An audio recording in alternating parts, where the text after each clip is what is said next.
Why is Jordan Peterson popular? Mr. Reagan.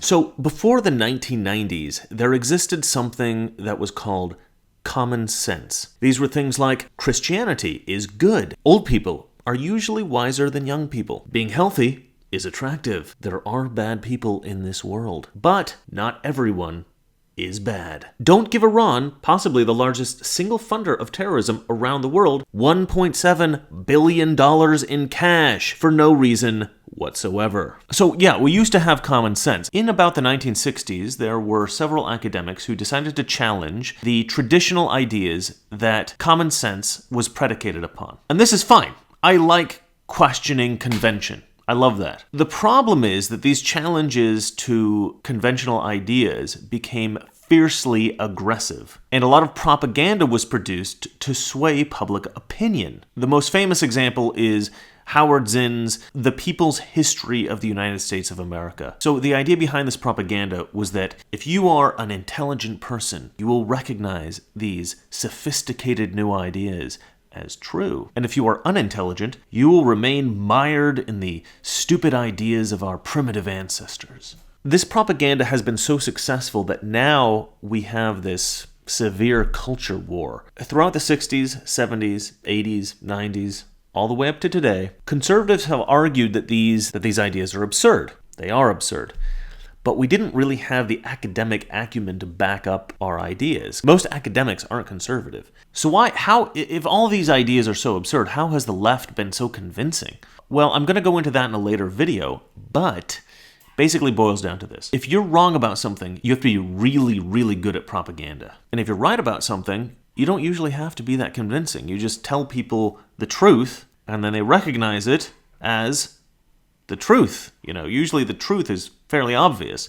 So if you just tell somebody the truth, they usually go, oh yeah, of course that's true. They see that it's true. Conservatives have never been particularly good at marketing their ideas because they never felt they had to be. We never developed the academic ammunition we needed to fight a propaganda war. Jordan Peterson is the first high-profile pop culture academic to really challenge the far left using purely academic ammunition. Jordan Peterson often says this thing, that something isn't wrong, it's unbelievably wrong. Well, what does he mean by that? I categorize unbelievably wrong things into three categories. There are things that contradict natural phenomena, there are things that defy common sense, and then there are things that pose significant harm. And a lot of leftist ideas have all three problems. Something that contradicts natural phenomenon. So if you said that lions were vegetarian, that's not just wrong, that's very wrong. Something that defies common sense. So say you're on Amazon and you think, I can buy more stuff today, but you don't have enough money for rent. That would not just be wrong, that would be very wrong. Poses significant harm. So, for instance, if somebody was telling you that a good cleaning solution is bleach and ammonia, that wouldn't be wrong, that would be very wrong. These are the things that he's talking about, right? Things that aren't just wrong, they're very wrong. It used to be that in society, the left, if they marketed an idea well enough, they could convince millions of people of it.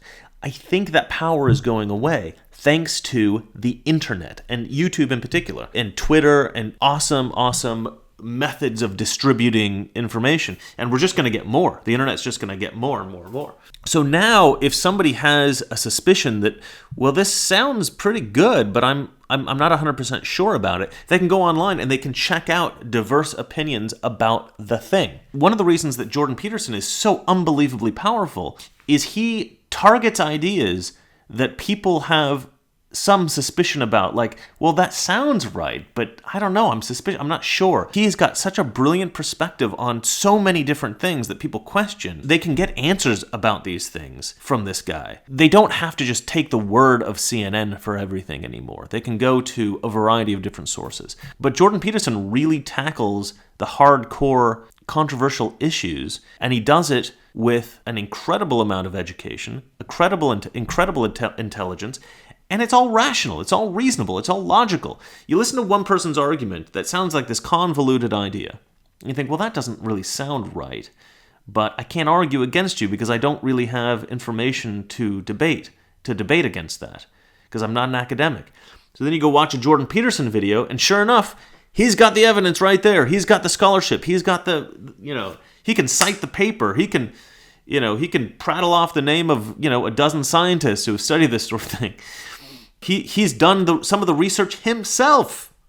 So we no longer need to just say, okay, well, this scientist did this study which suggests this, and therefore this must be true, and everybody's got to believe it, despite the fact that it doesn't really make sense to us. Now we can watch Jordan Peterson's video, or somebody like him, and we can get another perspective. And we can say, okay, actually that fits our experience a lot better than what CNN's telling me I'm supposed to believe, right? We no longer have to believe that every white American is a racist because CNN tells us. We can actually go online and listen to other people talk about it, people who have done research, and we can look at data now. We can collect data on the internet. Just an average person can go on the internet and check data.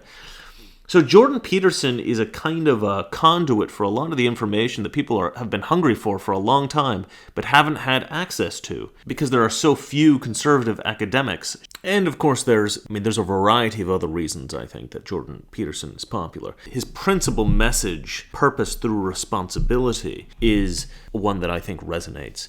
A lot of the things that Jordan Peterson says are common sense things. Keep your life tidy. Have some sense of self-respect, right?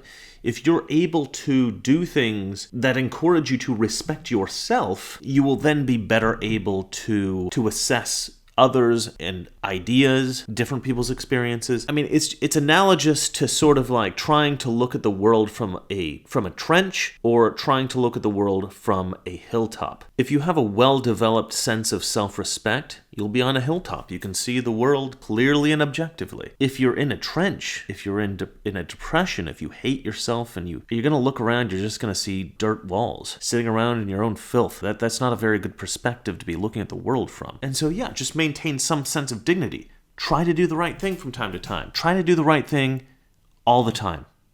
That's a simple message, right? It's a Christian message. It's a message of Western culture, and it's the same message that Jordan Peterson's teaching. It's the same message that I'm trying to get across to the world. Try to be a good person. From that vantage point, everything else will make so much sense. And I think that's why Jordan Peterson makes sense. I do think he tries to be a good person. So at the end of the day, there's a lot of reasons why Jordan Peterson is actually as popular as he is. But I think what it boils down to is that people are hungry for things that make sense. And Jordan Peterson makes sense. And I think it's because he comes from a position of trying to do the right thing all the time. And he encourages other people to do the same thing. So, in short, be good. If you like this video, hit the like button. If you like me, hit subscribe. And if you don't like me, well, that's okay. You can watch Jordan Peterson. He's smarter than I am. You and I are told increasingly we have to choose between a left or right. Well, I'd like to suggest there is no such thing as a left or right. There's only an up or down. Man's old age dream, the ultimate in individual freedom consistent with law and order, or down to the ant heap of totalitarianism.